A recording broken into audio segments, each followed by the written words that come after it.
देख रहे हैं अवाम के उठाए गए सवालात, हालत हाजरा पर तबसरों, तज्जियों, खबरों पर मुहित प्रोग्राम न्यूज लाइन रिदा सैफी के साथ।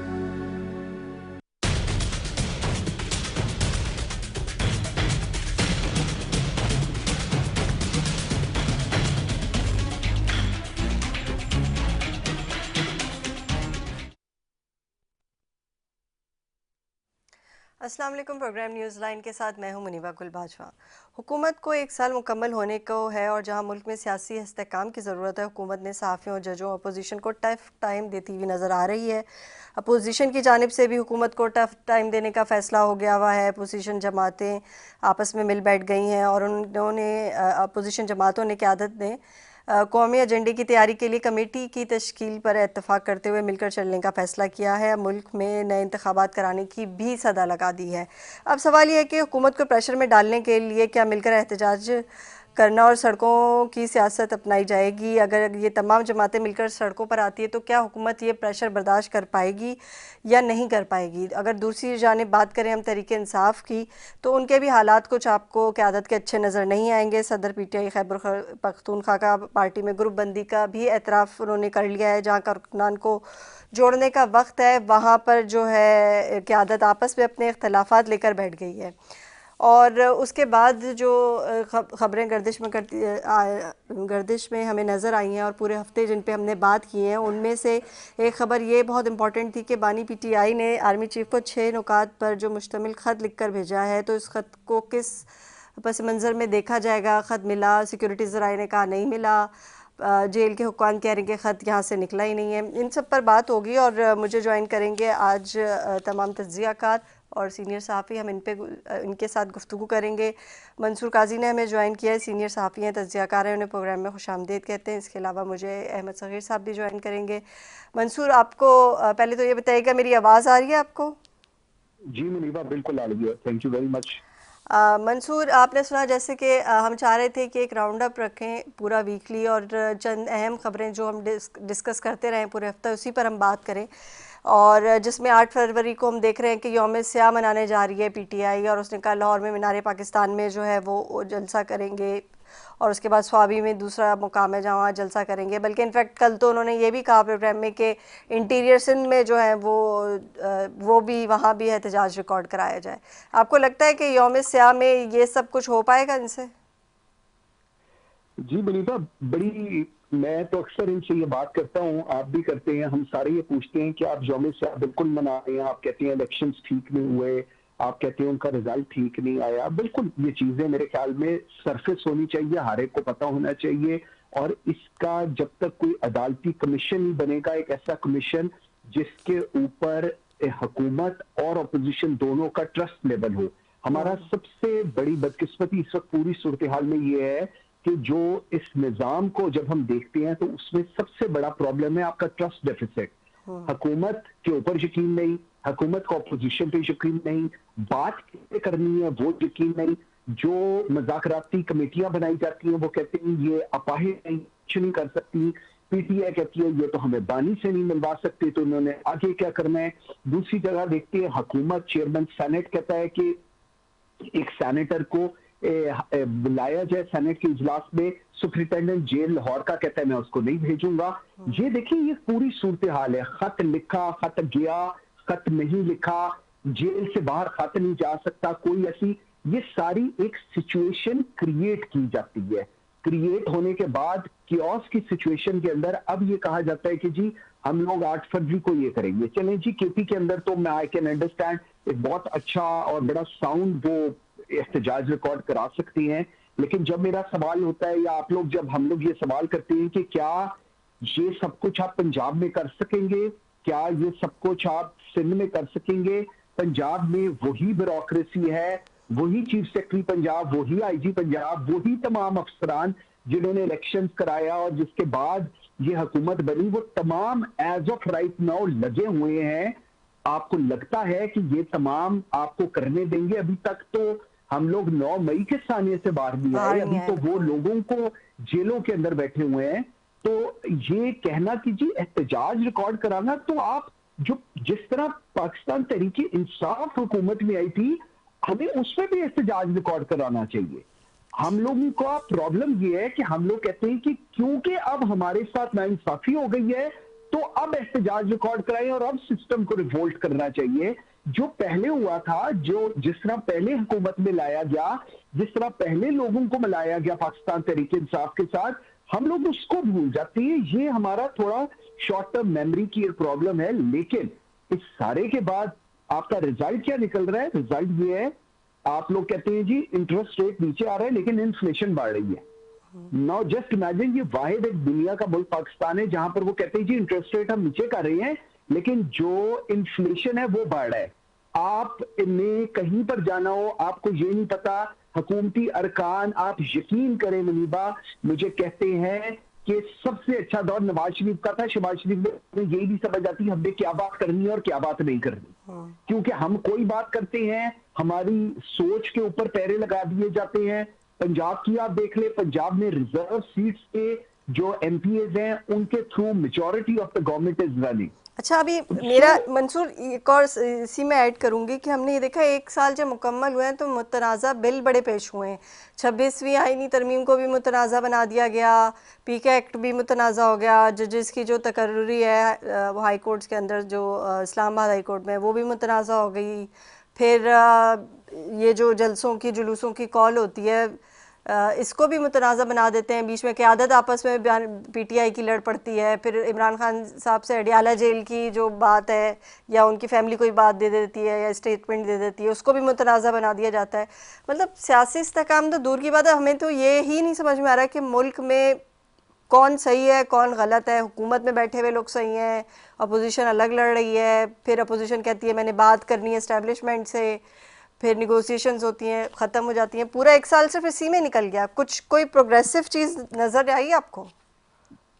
प्रोग्रेसिव चीज ये आपने इतना देखिए, इतना सब कुछ हुकूमत ने किया है। आइन 26वीं आईनी तरमीम की, उसके बाद किस तरह उन्होंने अभी जजेस को सीनियरिटी को जूनियर करने की कोशिश की। चीफ जस्टिस जिनको लगना चाहिए था वो नहीं लग रहे, जिनको नहीं लगना चाहिए था वो लग रहे हैं। आज और जजेस एड अप हो गए हैं। वो उनका अगर थोड़ा सा डिटेल में जाएंगे तो हमें बिल्कुल पता चल जाएगा इन तमाम जजेस का ताल्लुक कौन से ग्रुप के साथ था, ये कौन से केस लड़ रहे हैं, ये सारे जो वकील थे, सॉरी, ये कौन से केसेस लड़े थे, ये किन केसेस के अंदर पेश हो रहे थे, किन कोर्ट्स के अंदर हो रहे थे। ये तो हम सबके सामने अब सिचुएशन है। लेकिन मसला ये है कि क्या हम इस पूरी सूरत हाल से बाहर निकलना चाहते हैं? The answer is no. क्या हम इस चीज को सेटल डाउन करना चाहते हैं? The answer is no. हम लोग जो हमें इस वक्त जो आज की हुकूमत को सूट कर रहा है सिर्फ वही होना चाहिए, वही तमाम इक़दामात उठाए जा रहे हैं सिर्फ to save their skin. Muniba, मैं फिर वही बात कह रहा हूं, इन तमाम इक़दामात जो लिए गए हैं, 26वीं आईनी तरमीम हो, जजेस की प्लेसमेंट हो, बाकी जितनी भी चीजें हैं, एक छोटी सी एग्जांपल जो हम आजकल बड़ा जिस पे बात कर रहे हैं जी, इस्लामाबाद हाई कोर्ट की बात करते हैं। आपको पता है वहां पर 13 जजेस की जगह है, 11 जज काम कर रहे थे। दैट मीन्स 83.3% जजेस वर प्रेजेंट देयर। लाहौर के अंदर 32 जज हैं ही नहीं, लेकिन लाहौर हाई कोर्ट से जज साहब को भेजा जाता है इस्लामाबाद। सिंध हाई कोर्ट में जहां पर कितने जजेस नहीं है अवेलेबल उसको नहीं मेंशन किया गया, वहां से भेजा जाता है। इसी तरह बलूचिस्तान से उठाकर भेजा जाता है। क्योंकि किसी एक जज साहब की शायद रिमार्क्स पसंद नहीं, किसी एक जज साहब के जो वो फैसले करते हैं वो पसंद नहीं, और अब वो जो नए लोग गए हैं उनमें से चीफ जस्टिस बन जाएगा। सो पहले मुनीबा हम लोग कहते थे, हुकूमतें कहती थी कि मेरा एसपी लगा दो और मेरा डीसी लगा दो। बात यहां खत्म नहीं हुई, उन्होंने कहा मेरा आईजी लगाओ और मेरा चीफ सेक्रेटरी लगाओ। और आज ये बात है कि मेरा जज भी लगाओ, मेरा चीफ जस्टिस भी लगाओ। नहीं, ये सब तो मंसूर चल रहा है। अच्छा, मुझे अहमद सगीर साहब ने भी ज्वाइन किया है इस्लामाबाद से और सीनियर सहाफ़ी हैं, तज्ज़ियाकार हैं बहुत। हम जब भी इस तरह की गुफ्तगू करते हैं कि जहाँ हमें एनालिस्ट के राय की ज़रूरत होती है अदर देन पॉलिटिशियंस, तो हम मंसूर को भी दावत देते हैं, अहमद सगीर साहब को भी दावत देते हैं। अहमद साहब, पहले तो ये बताएं मेरी आवाज़ आ रही है आपको सही? जी जी, मुझे आ रही है। अच्छा अहमद साहब, हम बात करें हुकूमत को 1 साल मुकम्मल हो गया, लेकिन अब जब मुकम्मल होगा 8 फरवरी को जो है पीटीआई यौम स्याह मनाएगी। फिर हम 1 साल में ये भी जायज़ा ले रहे हैं कि हुकूमत ने क्या क्या काम किए ऐसे जो उनकी फेवर में नहीं गए। जैसे पी का कानून है वो नहीं गया, 26वें आईनी तरमीम जो है वो भी नहीं गई उनके। फिर उन्होंने काफ़ी कोशिश ये की कि 9 मई और 26 नवंबर के वाक़यात को संभाल लिया जाए, जो आगे सज़ाएं हुई मिलिट्री कोड के बाद से, वो भी हमने देखा। ये सारी चीज़ें मिला के आपको क्या लगता है 1 साल में हुकूमत ने क्या हासिल किया और क्या खोया गया? देखिए मुनीबा, सबसे अहम चीज होती है कि आपने लोगों को क्या डिलीवर किया। चूंकि हुकूमतें जो है वो हमेशा लोगों के लिए बनती हैं, लोगों में से बनती हैं और लोगों की ही होती हैं। बट आप देखें, आम आदमी की हालत ज़ार को बहुत अच्छी नहीं हुई। एक्सपेक्ट किया जा रहा था कि शायद आम आदमी को रिलीफ मिलेगा और कुछ ज़्यादा रिलीफ मिलेगा, लेकिन उतना रिलीफ नहीं मिला जितना कि हम जो है वो तवक्को कर रहे थे। महंगाई की शरह को देख लें, वो वहीं की वहीं है, बल्कि बड़ी है। फिर आप देखें कि जो बेरोजगारी है उसमें इजाफा हुआ है, कारोबार जो है वो बहुत ज़्यादा बर्बाद हुआ है। आज आके एक स्टॉक मार्केट है, और उसके अलावा मुझे बताइए, इन्होंने बैंकों का वो रेट कम किया है, इंटरेस्ट कम किया है। उसकी वजह से पैसा एक्सपेक्ट किया जा रहा था कि लोग निकालेंगे, बाहर लेके आएंगे, कारोबार में लगाएंगे। इन्होंने कहा कि हम प्रॉपर्टी के ऊपर जो है वो 4 से 6 करोड़ रुपए तक अगर कोई इन्वेस्ट करेगा तो उससे पूछे भी नहीं जाएगा।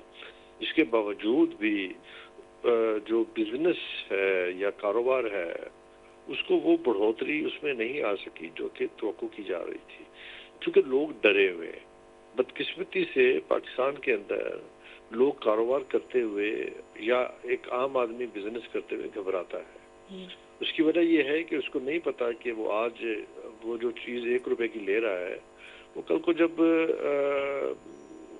मामला चलेंगे तो वो 1 रुपए की रहती है कि नहीं रहती। आपको आपकी एक्सपोर्ट्स जो है, जो एक्सपेक्ट किया जा रहा था वो उतनी नहीं बढ़ सकी। आपकी बाकी चीजें जो है वो उस पर उतना इंक्रीज नहीं आया।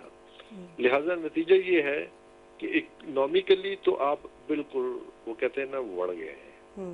लिहाजा हम नहीं कह सकते कि गवर्नमेंट ने कोई 1 साल में बहुत सारे तीर अच्छे मारे हैं, जिसकी बुनियाद पे जो इंडिकेटर्स हैं, इकोनॉमिक इंडिकेटर्स, वो हमें बता रहे हैं कि जी हम कोई एशिया के टाइगर बनने जा रहे हैं, या हम कोई एक सुपर पावर जो है, जो बज़ाहिर हम अपने आप को सोचते हैं, वो वाला ख्वाब जो है शायद कोई हम अचीव कर लें।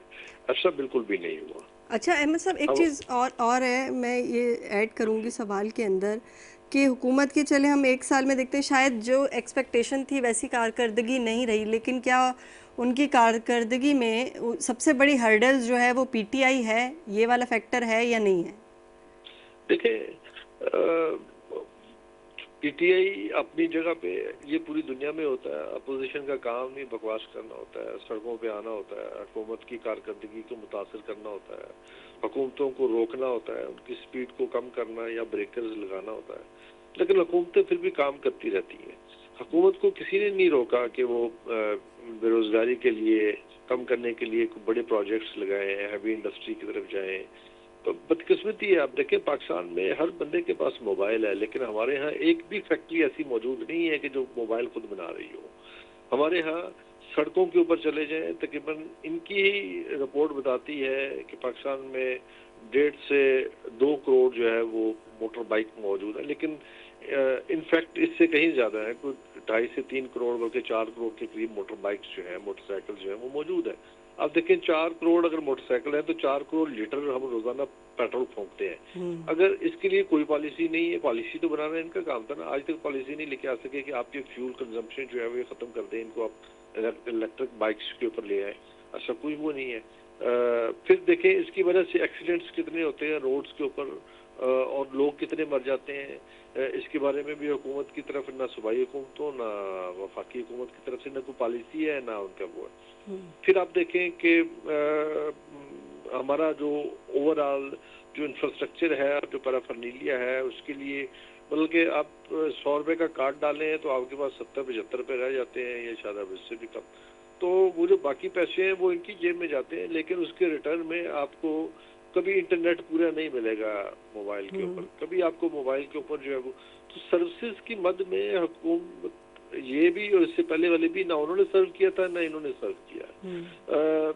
आज भी मैं इस्लामाबाद में बैठा हूँ, इस्लामाबाद में आपको 250 रुपए से लेके और 300 रुपए तक पर किलो 1 लीटर जो है वो दूध मिल रहा है।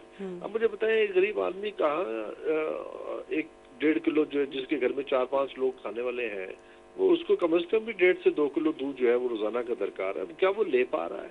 जो किराए हैं इस्लामाबाद में, उसकी हालत ये है, रावलपिंडी इस्लामाबाद दोनों की अगर मैं बयान करूं तो यहाँ पे कम से कम भी जो किराया स्टार्ट होता है वो 25 से 30 हजार से स्टार्ट होता है, छोटा सा एक कमरे का जो घर है, और ये जाता है ये 2 से 2.5 लाख रुपए तक, बल्कि 3-3 लाख रुपए में भी आपको घरों के किराए हैं।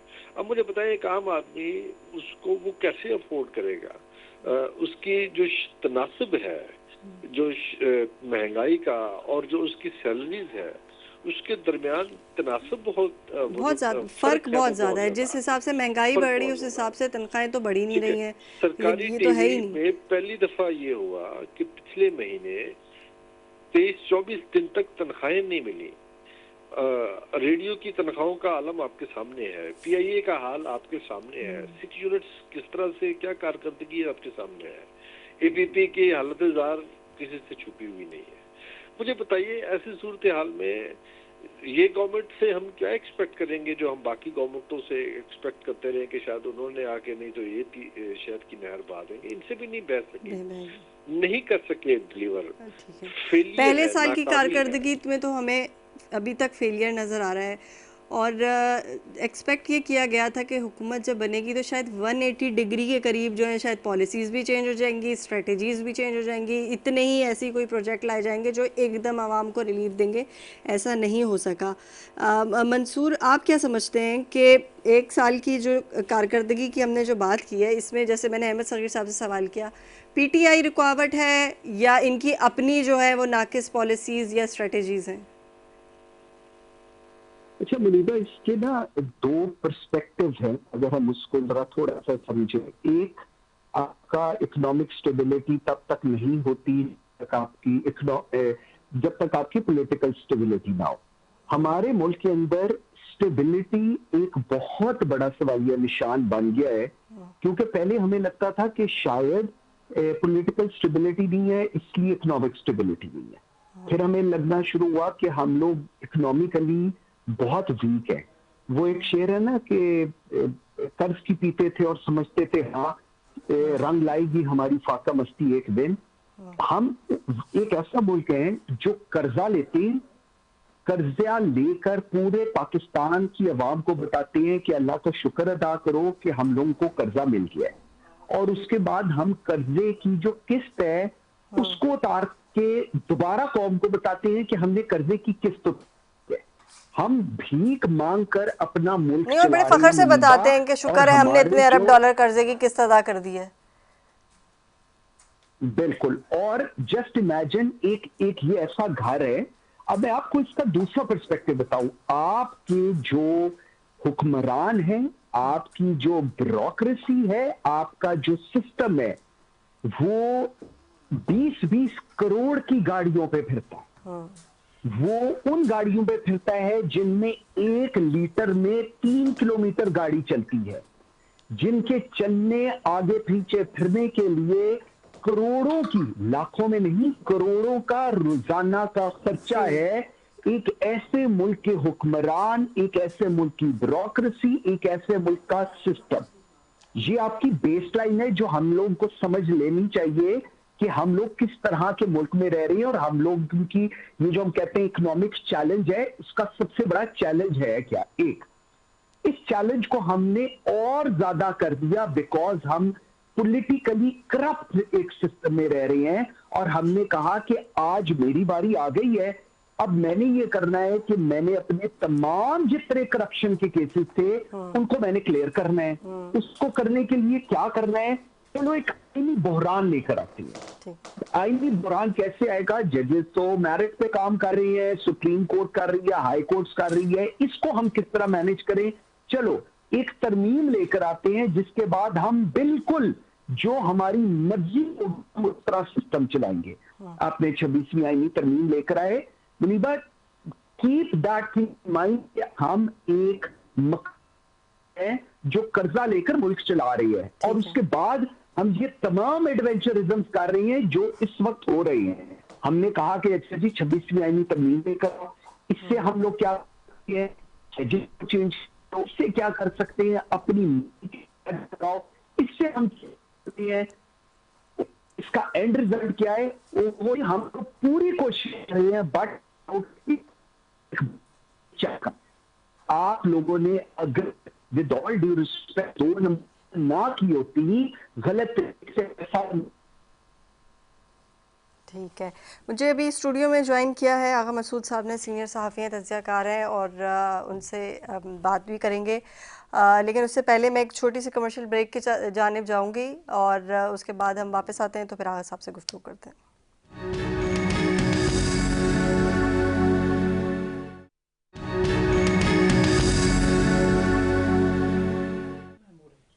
जी वेलकम बैक। और मुझे स्टूडियो में ज्वाइन किया है आगा मसूद साहब ने, सीनियर सहाफ़ी तज्ज़ियाकार ने, प्रोग्राम में जो है वो खुशामदीद कहते हैं।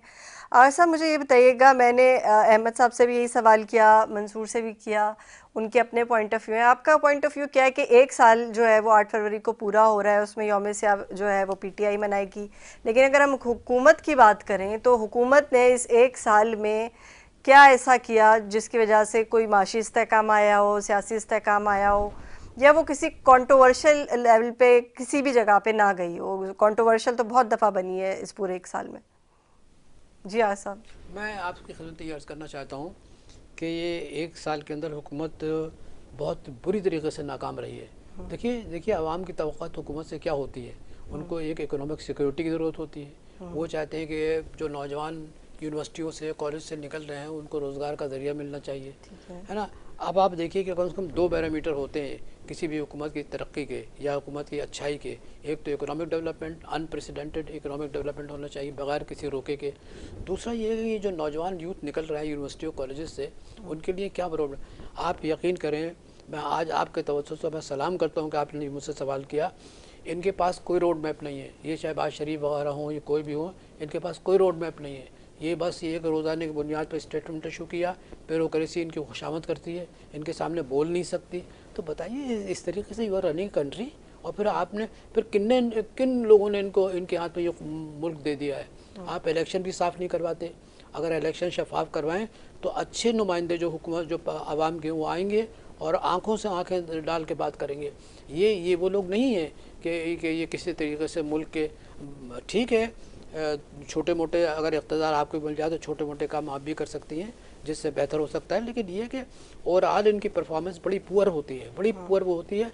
और ये फ्रेंडशिप सेंट्रिक होते हैं, ये अपने हल्के से बाहर ही नहीं निकलते।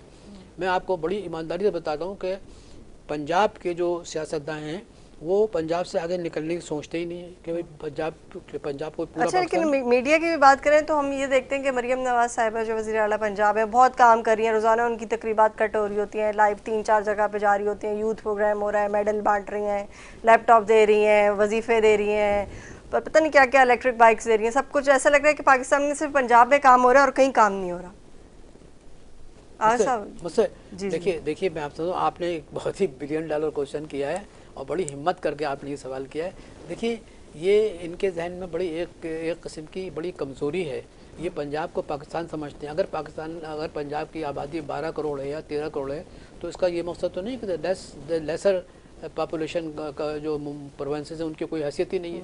भाई हर प्रोविंस मिल के पाकिस्तान बना रहा है ना। तो अब ये कि मरियम नवाज़ का, देखिए मरियम नवाज़ के साथ एक जो मेरा ख्याल है वो ये कि इनको कोई गाइड करने वाला ठीक नहीं है। और फिर ये कि इनके साथ बड़े मसाइल भी हैं, मतलब तालीम की कोई ज़्यादा तालीम भी इनके पास ज़्यादा नहीं है और इनको जो गाइड कर रहे हैं वो नवाज़ शरीफ साहब कर रहे हैं। लेकिन नवाज़ शरीफ की जो गाइडेंस है, देखिए इनके जो करीब तरीन दोस्त हैं नवाज़ शरीफ साहब के, वो ये कहते हैं कि पंजाब से आगे निकलते ही नहीं है। तो चुनांचे जब इनकी ये सोच है पाकिस्तान को ही पंजाब बना रहे हैं, और जबकि पाकिस्तान के क्रिएशन में इन लोगों ने कितनी मज़ामत की है। तो मैं ही समझता हूँ। लेकिन एक और चीज़ मेरे अपने तीनों मेहमानों से है सवाल कि हम जो एक साल में मेरा अपना एक पॉइंट ऑफ व्यू ये कि हमने ये देखा एक डिवीज़न हो गई कि पाकिस्तान के 4 सूबे हैं, उसमें 4 अलग कौमें हैं, कोई ईस्ट जा रहा है, कोई वेस्ट जा रहा है, कोई नॉर्थ जा रहा है, कोई साउथ जा रहा है, कोई डायरेक्शन ही नहीं है किसी की। पीपल्स पार्टी 15 साल से सिंध में बैठी है, कोई काम नहीं हो रहा है। कराची का हाल देखें, बेहाल है। फिर आप पंजाब की जैसे हम बात कर चुके हैं ओवरऑल, उसमें जो है वज़ीर आला पंजाब के नारे लग रहे हैं। बलूचिस्तान में एक अलग सिस्टम चल रहा है। केपी तो बिल्कुल ही अलग है, वो तो कहते हैं हम पीटीआई, वो तो कोई चीज़ मानने के लिए तैयार नहीं है। तो मंसूर, आपको क्या लगता है कि हम एज ए कौम जो है वो डिवाइड हो गए हैं सूबों के लिहाज से, इथनिसिटी के लिहाज से, ज़बानों की बुनियाद पे? मतलब कोई समझ नहीं आता कि एक पाकिस्तानी कौम की आप डेफिनेशन क्या देंगे?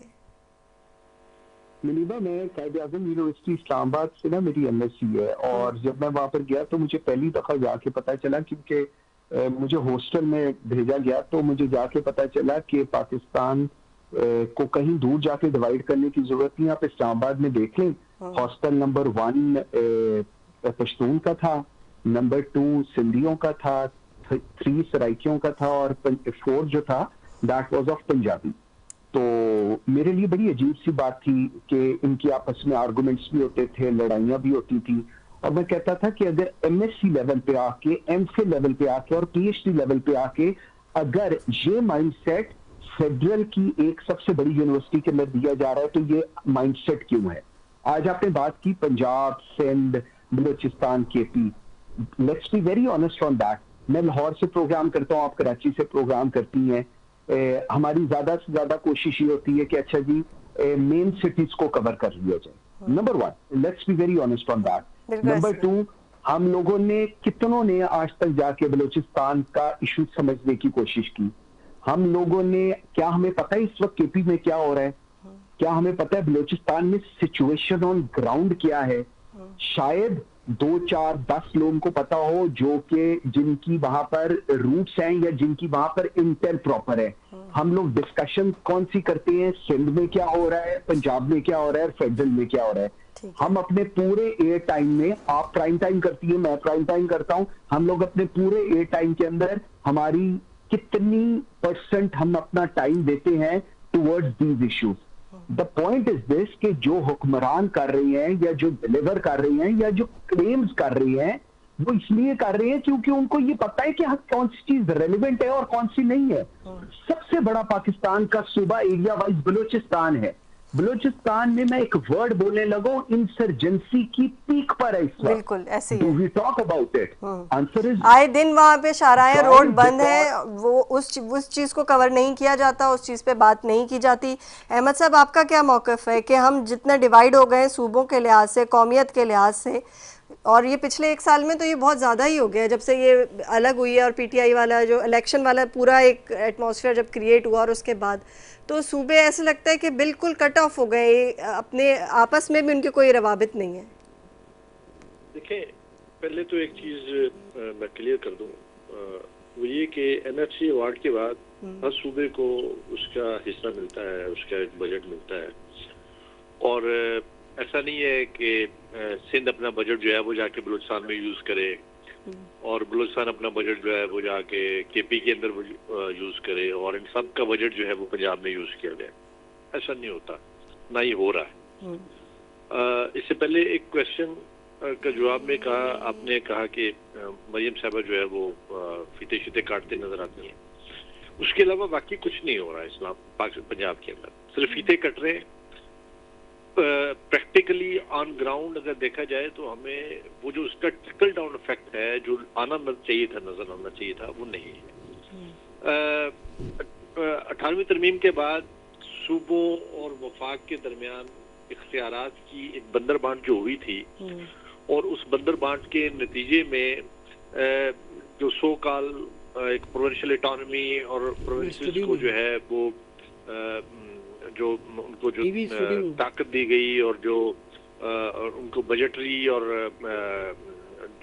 बाकी मामलात में जो उनके पास पावर्स हैं, क्या वो पावर्स उन्होंने अवामी फलाह के लिए इस्तेमाल की है, या फिर अगेन अपना पेट भरने के लिए, अपने फैमिली, अपने लोग, अपने रिश्तेदारों का को बेनिफिट देने के लिए की गई, तो मेरा ख्याल है कि जवाब दूसरा है।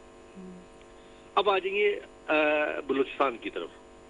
देखिए, बलूचिस्तान में को अगर हम डिवाइड करें तो वहाँ पे एक अदद गवर्नमेंट भी मौजूद है, और वो हमेशा ही होती है, वो चाहे बाप पार्टी की सूरत में है, चाहे पीपल्स पार्टी की लाई पार्टी या उसके हाथों बनी हुई एक पार्टी की सूरत में है, या नून लीग जो है, जब हमें याद है जब आई थी तो इन्होंने इससे पहले जो है तो इन्होंने वहाँ पे जिस तरह के लोगों को, महमूदा चौधरी साहब को और बाकी जो कॉम्प्रेस्ड जो कुव्वतें हैं, उनके जो रिप्रेजेंटेटिव्स हैं, उनको ऊपर ले आए थे, और ख्याल किया जा रहा था कि शायद बिजनियो साहब या ये लोग मिलके जो है, ये को बलूचिस्तान के अंदर ये जिसकी तरफ इशारा कर रहे हैं कि वहाँ पे इंसर्जेंसीज हैं और ये है और वो है, लोग पहाड़ों पे चढ़े हुए हैं और पता नहीं नीचे उतरे हुए हैं और गारों में घुस गए और पता नहीं क्या हो गया, कि ये लोग शायद को बहुत अच्छा वहाँ पे तीर मार लेंगे। तो हमें उस वक्त भी कोई तीर बजता हुआ नजर नहीं आया था। उसकी वजह क्या है? देखें, हमें सिस्टम को समझने की जरूरत है। सिंध का हारी गरीब है, लेकिन सिंध का जो है, जो वडेरा है, वो उसका पेट भरा हुआ है, बल्कि बाहर निकला हुआ, बल्कि फटने वाला हो गया हुआ। इसी तरह बलूचिस्तान के अंदर जो बलूचिस्तान का खान है, जो बलूचिस्तान का वडेरा है, जो बलूचिस्तान का नवाब है, जो बलूचिस्तान का वहाँ का, उसके वो आज भी खुशहाल है, और वहाँ पे आम आदमी उसके जो मुजालिम है, उन मुजालिम के नतीजे में वो आज भी सफर कर रहा है। एनएफसी वार्ड में कहीं पे भी ये नहीं है कि वफाक किसी का पैसा रख रहा है और नहीं, बिल्कुल ठीक कह रहे हैं आप अहमद सफीर साहब, बिल्कुल सही कह रहे हैं। लेकिन बात ये है कि बलूचिस्तान पे हम करें तो पूरा एक प्रोग्राम, शायद कई प्रोग्राम के करने पड़ जाए, क्योंकि वहाँ का जो यही कर सकता है। मुझे याद है आप ही के प्रोग्राम में हमने केपीके के अंदर जो हालात खराब थे उसके ऊपर भी बात की, अपने बलूचिस्तान की भी बात की है, मुझे बड़ी अच्छी तरह याद है। जी। सहाफी यही कर सकता है ना, जर्नलिस्ट यही कर सकता है। आप बात कर सकती हैं, आप सवाल उठाएंगी, हम भी ढूंढ ढांड के जो आप कहीं से लेके आके आपको बताने की कोशिश करेंगे। अब हम इससे ज्यादा कुछ नहीं कर सकते। हम वो जो इस्तेहसाल हो रहा है उस नौजवान का, जिसने गन उठाई है, जिसके पास रोजगार नहीं है, जिसके पास जो है, जिसकी माँ बाप के साथ उस वडेरे ने, उस खान ने, उस नवाब ने ज्यादती की है, अब वो क्या करेगा? वो नाराज है, और वो नाराज होकर निकल गया हुआ है घर से और पहाड़ पे चढ़ गया। आप उसको कैसे उतारेंगे, मुझे बताएगा? और उसको फिर एक्सप्लॉइट किया जाता है। मुझे बताएं कितने परसेंट इनकी फैमिली, इनके बच्चे तो सारे नवाबों के बाहर पढ़ते हैं। हाँ, नहीं, और जो लोकल पब्लिक है उनमें से अगर लोग मिसिंग हो जाते हैं अहमद साहब, और उनकी फैमिली सड़कों पे बैठती है, तो उनको भी मारा जाता है और उठाया जाता है कि आप शाहराहें बंद कर रहे हैं, तो वो फिर क्या करेंगे? तो एक और चीज शुक्र है, वरना आपको याद है कि कोयटा के अंदर अक्सर जो है वो हमारे वो शिया जो भाई हैं उनके साथ वो होता था, और मजलिस अमल जो है वो पूरे पाकिस्तान को बंद कर दिया करती थी, और ये हर चौराहों पे आके बैठ जाते थे। तो ये भी पाकिस्तान में होता रहा है। और वहां पे जिस तरह, बल्कि ये पाकिस्तान के अंदर एक वडेरे का अपने हारी के साथ, अपने मजदूर किसान के साथ, या अपने छोटे वो जो मजारा है उसके साथ जो हो किया है, ये तो तारीख का हिस्सा रहा है ना, इसको हम चेंज नहीं कर सकते। मतलब अभी तक हमारे जो पाकिस्तान में जो स्ट्रक्चर चल रहा है, वही के जो अमीर से अमीर तर होता जा रहा है, वडेरा है, चाहे वो कोई नवाब है, कोई खान है, कोई मलिक है, वो सिस्टम अभी तक है, उसमें कोई चेंज नहीं आया। इस वाली हुकूमत ने जो प्रॉमिसिंग की वो कुछ नहीं आया। आखिरी के चंद मिनट है, मैं आपसे यही सवाल करूंगी कि क्या हम लोग इतना ज़्यादा बढ़ गए हैं कि हमें कोई एक एक्सट्रीम लेवल पे जाके कोई मेजर्स लेने की ज़रूरत है कि हम दोबारा से कौम का वर्ड जो है वो अपने लिए इस्तेमाल कर सकें? मेरा ख्याल है कि आपका जो आखिरी जुमला है मैं उससे इत्तेफाक करता हूँ। वो वक्त आने वाला है, लोग समझते हैं कि everything is good, everything is not good, it's very bad. और ये है कि सबसे बड़ी बात यह है कि जो हुकूमत वक्त है उसको कोई एहसास ही नहीं है। देखिए, आप डिवाइड एंड रूल के ज़रिए समझते हैं कि मैं हुकूमत कर लेंगे, जनाब वो अंग्रेज़ का ज़माना ख़त्म हो गया। अब लोग अपने जो हुकूक़ हैं उनको उन पर इदराक रखते हैं, उन पर उनकी सोच है, वो कॉन्स्टिट्यूशन को पढ़ते हैं, कॉन्स्टिट्यूशन क्या कहता है, पहला दूसरा तीसरा कॉन्स्टिट्यूशन के क्लासेस क्या हैं। तो मैं ये समझ रहा हूँ कि लोग जो है ना अब बहुत ज़्यादा बेजार हैं। बेजार इसलिए हैं कि उनके कोई चीज़ हल नहीं हो रही, ना तो जॉब्स मिल रहे हैं यूथ को, ना कोई नए कारखाने लग रहे हैं। अगर ये सब चीज़ें अगर होती रहें तो थोड़ा बहुत ये है कि और महंगाई बढ़ती जा रही है, टैक्सेस आवाम पे ज़्यादा लग रहे हैं, अशराफिया पे नहीं लग रहे हैं। अशरफिया इसलिए कि टैक्स लगाने वाले अशरफिया हैं, वो अपने मफाद को पहले देखते हैं। अपने मफाद को देखने के बाद ये कि पास ओवर करते हैं गरीबों पे, हम पर और आप पर। ये देखिए इस तरीके से ये सिस्टम नहीं चलेगा। देखिए मैं पहले भी एक दफ़ा प्रोग्राम में आप पास आया था तो लोगों ने बड़ा मेरी लान तान की। मैंने कहा लान तान क्यों कर रहे हैं? मैंने कहा कौन सी ऐसी गलत बात कह दी है कि एक सिस्टम जो एक तबके को बचाने के लिए काम कर रहा है, एक बहुत बड़े छोटे से तबके को, और मुसलत कर रहा है एक बड़े तबके पर, तो मैंने कहा वो कैसे सिस्टम चलेगा? फिर मैंने कहा कि आप कब से पता पाकिस्तान के जो हैं भाई ख्वाह हो गए?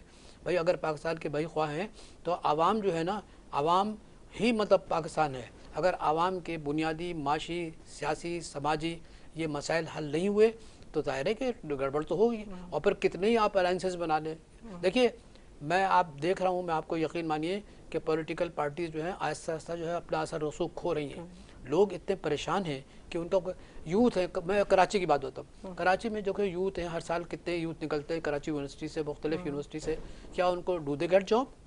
मेरे पास कितनी एप्लीकेशंस आती हैं और 20-25 हज़ार से ज़्यादा की नौकरी नहीं है कराची में। 25,000-30,000 नौकरी, और उससे ज़्यादा बिल घर का किराया भी है और घर का बिल आ जाता है। मैं आपकी कोई रिलीफ ही नहीं। मैं आपकी खिदमत में मुअद्दबाना अर्ज़ कर रहा हूँ कि वो 20-25 हज़ार देने में बड़े नखरे करते हैं। मतलब for example if I say कि kindly appoint this gentleman, he has studied top in Karachi university and he has got a gold medalist. कहते हैं अच्छा गोल्ड मेडलिस्ट हुआ तो क्या हुआ, लेकिन ये है कि we don't have development, economic development नहीं है। भाई इकोनॉमिक डेवलपमेंट कैसे आएगी जब तक कि आप ज़हीन लोगों को लेकर आपके पास रोड मैप तो होना चाहिए ना इकोनॉमिक डेवलपमेंट का। कारखाने कितने लगेंगे, ठीक है, एग्रीकल्चर की ग्रोथ कितनी होगी, ठीक है, आईटी की ग्रोथ कितनी होगी। मैं एक दफ़ा मैंने बैठ के इनको बताया, because I am a motivational speaker and I went to them, I said कि भाई this can be done, it's a very easy to be done. मैंने कहा लुक इंडिया के आप क्यों नहीं, मैंने इंडिया से डरते क्यों हैं आप? मैंने कहा इंडिया का हवाला देते हुए आप, मैंने कहा आप डर जाते हैं। भाई India is a independent country, Pakistan is a independent country. अगर कहीं अच्छी बात हो रही है तो ट्राई टू इम्बाइब इट।